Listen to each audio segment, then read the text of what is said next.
জেলা সৃষ্টির ইতিহাস। মানিকগঞ্জ আমাদের প্রিয় জেলা, যে ইতিহাসের গহনে লুকিয়ে আছে হাজারি গুড়ের স্বাদ। 1845-এ যখন এটি মহকুমা হয়ে উঠল, তখন ফরিদপুরের ছায়ায় ছিল। কিন্তু সময়ের স্রোতে 1856-তে ঢাকার অংশ হয়ে গেল। আর 1984 1লা মার্চ মানিকগঞ্জের নতুন যাত্রা শুরু হলো জেলা হিসেবে।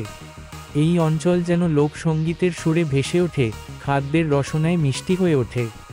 ইতিহাসের পাতা খুললে আমরা দেখি কত সংগ্রাম, কত আশা, আর কত স্মৃতি এই মানিকগঞ্জকে গড়ে তুলেছে। আজও সেই সুর, সেই গন্ধ আমাদের হৃদয়ে বেজে ওঠে। মানিকগঞ্জ নামটার মধ্যে যেন একটি রহস্য লুকিয়ে আছে। সংস্কৃত মানিক্য থেকে এসেছে মানিক, চুনি পদ্মরাগের মতো উজ্জ্বল। কিন্তু এই মানিকগঞ্জের ইতিহাস কোথায়? 1835-এর আগে তো কোথাও এর নামের উল্লেখ নেই। সরকারি নথিতে, ঐতিহাসিক বিবরণে কিছুই নেই। তবে জনশ্রুতিতে ভাসছে এক নাম, মানিক শাহ। সিংগাইরের মানিকনগর গ্রামে এসে তিনি খানকা প্রতিষ্ঠা করেন, ইসলাম ধর্ম প্রচার করেন। কিন্তু কেন এই নাম? মানিকগঞ্জের সঙ্গে মানিক শাহের সম্পর্ক কি? এক রহস্যময় দরবেশ, এক অদ্ভুত নাম। কিভাবে যেন একদিন এই নামটি ছড়িয়ে পড়ল মানুষের মুখে মুখে। ইতিহাসের পাতায় নেই, কিন্তু মানুষের হৃদয় আছে। নামকরণের এই গল্প যেন এক দীর্ঘশ্বাসের মতো, যা শুনতে শুনতে আমরা অনুভব করি। নামের পেছনে যে ইতিহাস লুকিয়ে থাকে, তা জানার আগ্রহ যেন কখনো শেষ হয় না। মানিকগঞ্জ এক নাম, এক গল্প, এক অজানা ইতিহাস। নামটি যেন এক অতীতের গোপন কাহিনী বলে দেয়। অষ্টাদশ শতকের প্রথমার্ধে মানিক শাহের আগমন যেন এক আলোর রশ্মি। তিনি যখন এখানে পা রেখেছিলেন, তখন এই জনশূন্য চড়াভূমি ছিল কেবল শূন্যতা আর নীরবতার মাঝে।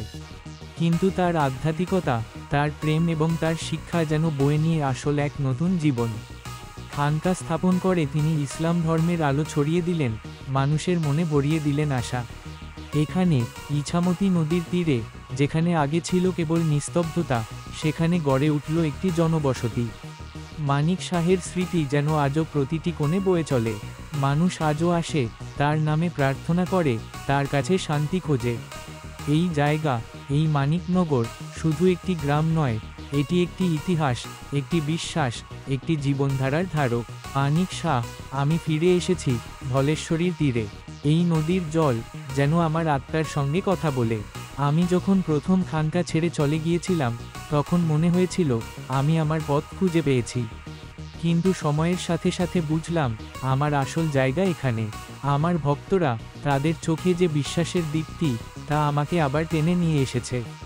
ধর্ম, জাতি, সব ভেদাভেদ ভুলে সবাই এখানে একত্রিত হয় যেন এক নতুন পরিবার। বণিকগণও আসে, তাদের ব্যবসার চাপে ক্লান্ত, কিন্তু এখানে এসে যেন তারা নতুন প্রাণ পায়। খানকার চারপাশে গড়ে উঠেছে জনবসতি, মানুষের হাসি, তাদের গল্প।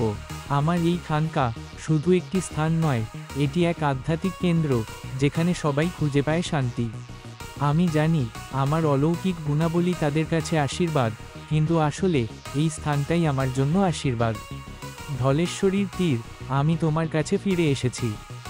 গঞ্জ একটি নাম, কিন্তু এর পেছনে যে ইতিহাস, তা যেন রহস্যের মতো। কেউ বলেন দুর্ধর্ষ পাঠান সর্দার মানিক ঢালির জন্য এই নাম। তার সাহস, তার নেতৃত্ব যেন এই অঞ্চলের বাতাসে মিশে আছে। আবার কেউ বলেন নবাব সিরাজ-উদ-দৌলার বিশ্বাসঘাতক মানিক চাঁদের জন্য ইংরেজদের কৃতজ্ঞতা। 1845-এ যখন নামকরণ হয়, তখন কি সত্যি ইতিহাসের পাতাগুলোকে উল্টানোর সাহস ছিল? সব কথাই জনশ্রুতি, অনুমান, কিন্তু বাস্তবতা? কোথাও কোনো দলিল নেই, কোনো প্রমাণ নেই। তবুও মানিক শাহের নামের সাথে জড়িয়ে আছে এক গভীর আবেগ। এই অঞ্চলের মানুষের মুখে মুখে ঘুরে বেড়ানো গল্পগুলো যেন এক একটি সুতোর মতো। ইতিহাসের অন্ধকারে এই নামের পেছনে লুকিয়ে আছে আমাদের সংস্কৃতি, আমাদের পরিচয়। তাই মানিকগঞ্জ শুধু একটি স্থান নয়, এটি আমাদের অতীতের একটি চিহ্ন, যা আমাদের স্মৃতির মাঝে বাস করে।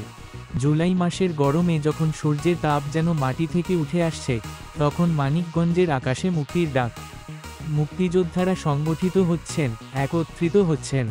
গোলাইডাঙ্গা স্কুলে সেই ক্যাম্প, যেখানে সাহস আর আত্মত্যাগের গল্প শুরু হয়।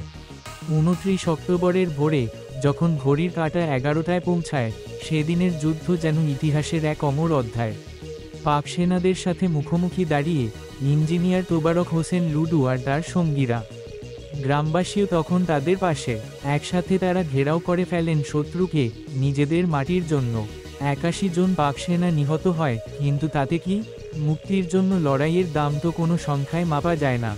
ডিসেম্বরের প্রথম সপ্তাহে যখন মুক্তিযোদ্ধাদের গেরিলা আক্রমণে পাক সেনারা দিশেহারা, তখন যেন স্বাধীনতার সুবাস চারপাশে। 14 ডিসেম্বর মানিকগঞ্জ মুক্ত। 15 ডিসেম্বর দেবেন্দ্র কলেজের মাঠে পতাকা উড়ছে, মুক্তির গান গাওয়া হচ্ছে। ইতিহাসের সেই মুহূর্ত, যে মুহূর্তে আমরা ফিরে পেয়েছিলাম আমাদের দেশ। বালিয়াটি প্রাসাদ যেন ইতিহাসের এক নিদর্শন। প্রতিটি ইট, প্রতিটি দেয়াল যেন গল্প বলে। ঈশ্বরচন্দ্র উচ্চ বিদ্যালয়ের প্রাঙ্গণে শিক্ষার আলো ছড়িয়ে পড়ে, যেখানে কালের পরিক্রমায় নতুন প্রজন্মের হাত ধরে এগিয়ে চলে। শিবালয়ে তেওতা জমিদার বাড়ি, এক সময়ের রাজকীয় স্থাপনা, আজও তার গৌরব ধরে রেখেছে।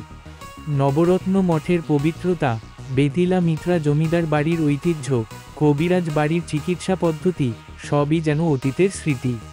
সিংগাইর রফিক নগরের শহীদ রফিক জাদুঘর, একটি সংগ্রহশালা যেখানে মুক্তিযুদ্ধের ইতিহাস জীবন্ত হয়ে ওঠে। হরিরামপুর ঝিটকায় পোদ্দার বাড়ি, সেই সময়ের আভিজাত্যের চিহ্ন। এই স্থানগুলোতে ঘুরে বেড়ালে মনে হয় যেন সময় থেমে গেছে। প্রতিটি কোণে লুকিয়ে আছে ইতিহাস, সংস্কৃতি আর আমাদের শেকড়। এখানে এসে আমরা যেন খুঁজে পাই আমাদের পরিচয়, আমাদের ইতিহাসের স্রোত। মেলা মানেই যেন এক আলাদা জগৎ।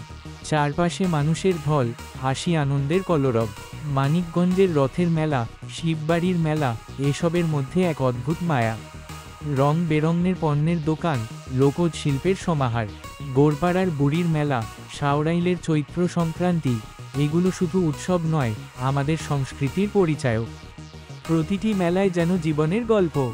গ্রামের মানুষের মুখে মুখে ঘুরে বেড়ায় ঐতিহ্য, শিল্প, সংস্কৃতি। ঈদ মেলা, মাঘী মেলা, এসব তো শুধু আনন্দের উপলক্ষ নয়, বরং আমাদের একত্রিত হওয়ার, একে অপরকে জানার সুযোগ। বিজয় দিবসের মেলার কথা ভাবলেই বুকের মধ্যে গর্বের অনুভূতি জাগে। মুক্তিযুদ্ধের ইতিহাস, আমাদের সংগ্রামের চিহ্ন।